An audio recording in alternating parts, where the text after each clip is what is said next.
they think that, look, this law is simple. That you have a constitution provision for general law, and then you also have the EFCC Act, which provides specific law on confirmation of the EFCC chair. And then they went on to say the rule of interpretation is that specific law prevails being not contrary to the Constitution. Not contrary. Which they say at this stage, it's not contrary to provision of Section 171. There are two schools of thought. That is a school of thought. And there's a school of thought which also says Section 171 is what applies in this case, and that section of the EFCC law is inconsistent with Section 171. So that is why I'm saying, let us resolve it one way or the other. These are two schools. You first asked me to express an opinion. I mean, if I had expressed an opinion and taken a position, perhaps I might not even be able to tell you what I've just told you now, because I would have been saying to have taken a position. But you have a right to your position or your opinion. But you see, I'm trying very hard, being one, I mean, I'm talking to Nigerians, being one who is looking at both sides. I'm trying to do a balance. A balance. Is that the politician in you now? No. For crying out loud, I am supposed to, as much as possible, give objective views on these issues. And there are two positions. I am just saying, the presidency, by saying the man acts, had not contravened even the EFCC acts. He has not. The presidency has not said that Section 171 applies and it will no longer send people for confirmation. It has not said so.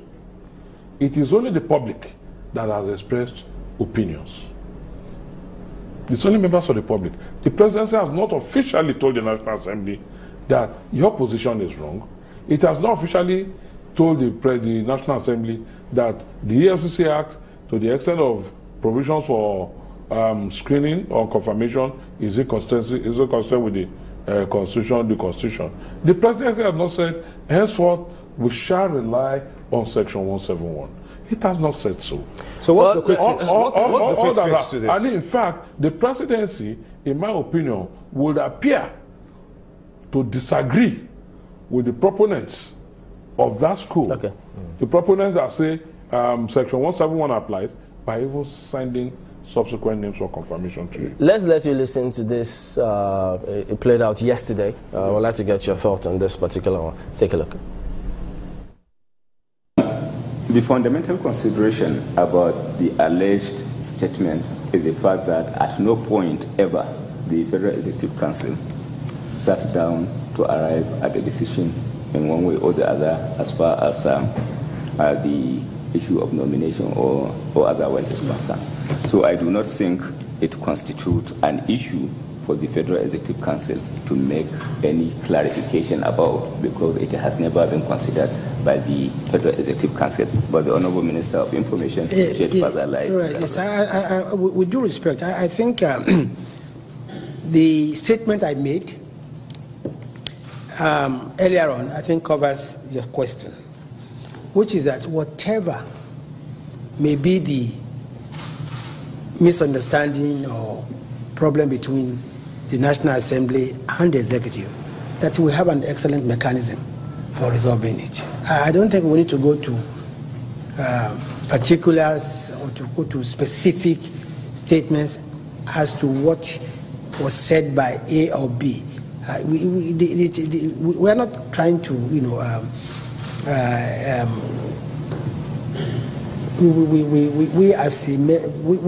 believe that government is not just one arm, the executive alone. And that we believe that the government is both legislative, executive, and judiciary. And I think my answer is the same. Whatever might be the problem, we are resolving it and we are addressing it. There are those who say, listening to that, they think that the executive is a little confused or divided about the clear position to take, while some others think, just go ahead and present another representative for the EFCC position. How did that portray the executive as being confused? Because based on the comments of the acting president, which the Senate is reacting to, he did say that, well, he kind of subscribes to Section 171, which is what everybody's talking about now. He didn't say that. He didn't say that. He doesn't think. He didn't say that. Look, Chamberlain, I want the acting president did not say in the interview. I saw the channel stream yesterday when I was watching this, what you've just shown again, which said there were conflicting views between the Minister of Information and the Attorney General. That was a most unfair comment. So you think the paper that says AGF disagrees with acting president is also wrong? Look, the lead story on the Vanguard today? Excuse me. Whoever wrote that headline in the newspaper may not be more educated than me. So the fact that the newspaper wrote it does not make it right. The fact that the channels... the fact that the TV reported it doesn't make it right. No, your caption... What we're asking I've listened to what the AGF has just said. I have listened to it. What did you... What I have seen here, he said it was not discussed at the Federal Executive Council. Nobody said it was discussed. Did anybody say it was discussed? What is the disagreement? But you just heard the interview where the acting president is quoted in the papers, granted that interview, which you spoke about, how he subscribes to Section 171. I said, the Vice President said, a school of thought. I specifically quoted Femi Falana. What is the difference with that and what has been quoted in the dailies? Excuse me, Chamberlain. Excuse me. You are saying the Vice President said. It's different from he quoted.